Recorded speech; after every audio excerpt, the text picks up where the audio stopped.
Otep à tous, bien-aimés frères et sœurs, Massad Boulos et un représentant du prince du Qatar au Gabon se sont rencontrés avec Tshisekedi. Massad Boulos précise qu'il y aura des accords entre la RDC et les États-Unis. Moi, je sais et je vous ai déjà dit que les États-Unis, à moins que Trump soit le plus imbécile, le plus idiot du monde, ce qu'il ne l'est pas, parce qu'on le voit comment il se bat pour chercher à sauver le dollar, même si, pour moi, la méthode qu'il entreprend n'est pas la bonne. Mais en tout cas, il essaie de faire de son mieux. Les Américains ont besoin des matières premières de la RDC. N'oubliez jamais que c'est la RDC qui a sauvé les États-Unis lors de la Seconde Guerre mondiale. C'est cette même RDC qui va venir sauver les États-Unis dans cette guerre contre la Chine et même la Russie. Parce qu'ils ont besoin de façon critique des matières premières qui viennent de la RDC. En quelque sorte, il y aura 3 accords. Il y a un accord multilatéral, puisque ça concerne beaucoup de pays. La France, les États-Unis, le Qatar, l'Afrique, les pays africains. Les Africains sont représentés par un autre bandit, Eyadema. Bon, un bandit d'un niveau un peu quand même, pas trop, mais c'est un bandit quand même, puisque lui et son père, ils ont collectionné près de plus de 50 ans de pouvoir. Ça, ce n'est pas du goût de tous les Togolais et surtout pas des Africains panafricanistes. Il y aura donc un accord entre les États-Unis et la RDC. Ça, c'est un accord minier. C'est un accord bilatéral. L'accord multilatéral, c'est entre la RDC et le Rwanda, parce que ça implique plusieurs pays. Ça intéresse le monde entier. Ça intéresse la fameuse communauté dite internationale, autoproclamée internationale occidentale. Ça intéresse tous ceux qui ont aidé Kagame à se faire la pluie et le beau temps en RDC et massacrer les Congolais. Tous là sont là. C'est pour ça qu'on dit ça c'est un accord multilatéral.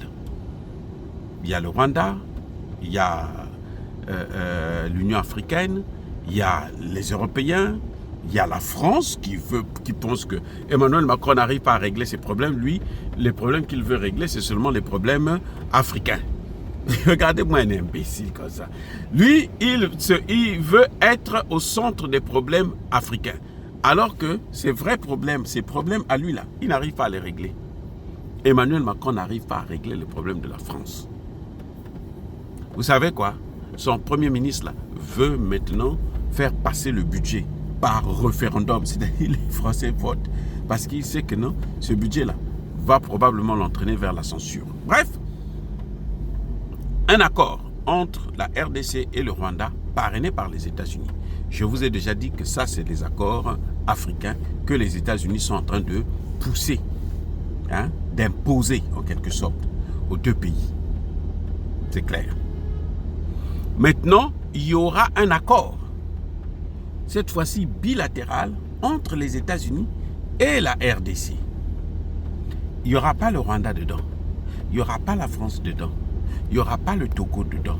Il n'y aura pas le Nigeria dedans. Parce que les escrocs du Nigeria, eux aussi, ils veulent mettre la main, notamment en passant par Obasanjo, qui a même des carrés miniers en RDC. Et je crois qu'on va lui prendre ça. Et puis, on va donner ça à l'État congolais.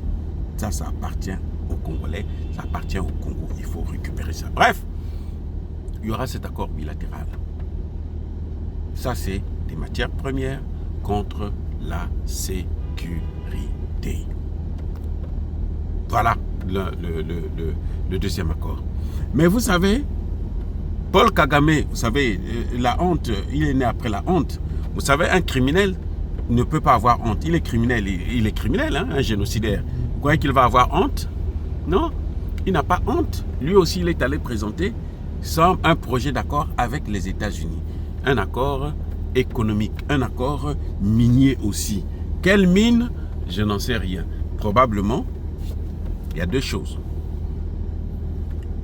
Le thé, le Rwanda est un producteur. Le Rwanda fait du bon thé, faut le dire. Le bon thé, très très bon thé. J'ai eu l'occasion de consommer ça quand j'ai travaillé pour les Nations Unies dans la région. Donc, il y aura un accord pour le thé. Il y aura aussi un accord pour les stocks des minerais qu'ils ont volés sur le sang des Congolais qui se trouvent au Rwanda. Les amis, vous savez quoi? Le coltan d'or que le Rwanda veut vendre là, c'est sous embargo, non? Parce que les États-Unis ont mis embargo là-dessus. Nous n'allons pas. Personne n'a le droit d'acheter ça, y compris le Qatar. Même la France, parce que la France, pour acheter ça, elle va acheter comment? Mais c'est en dollars. La France, Emmanuel Macron doit acheter ça en dollars, puisque, il doit utiliser le système SWIFT. Ce qu'il faisait avant, là, maintenant, il ne peut plus faire ça. Kagame, lui, son accord à lui, là, c'est le thé, c'est les minerais volés en RDC. Les stocks qu'il a là, c'est ça qu'il veut liquider.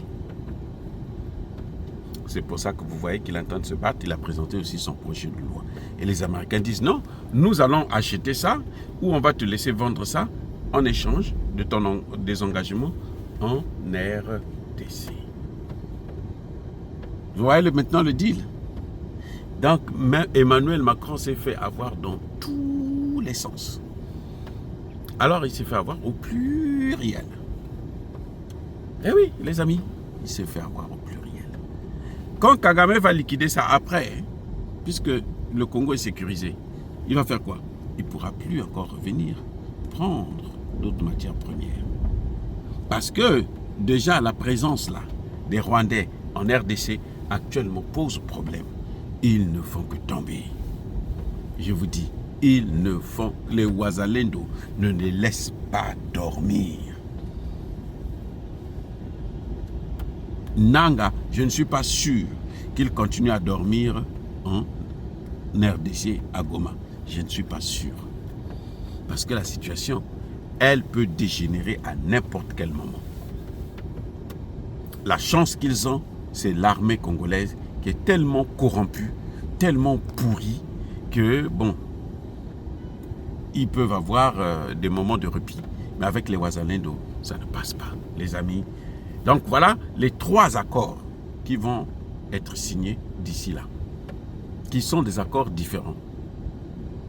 Un accord de paix entre les deux belligérants, notamment l'agresseur et la victime. L'agresseur, c'est le Rwanda, la victime, c'est la RDC. Un accord entre les Américains et la RDC qui veut vendre ses matières premières aux Américains en échange de la sécurité. C'est un partenariat stratégique. Et un accord entre le Rwanda et les États-Unis pour les minerais que le Rwanda stocke chez lui, qui sont bloqués. Soyez bénis, abondamment bénis par le Dieu de Kémité, par nos ancêtres angélisés. Vive l'Afrique éternelle, j'ai dit et j'assume.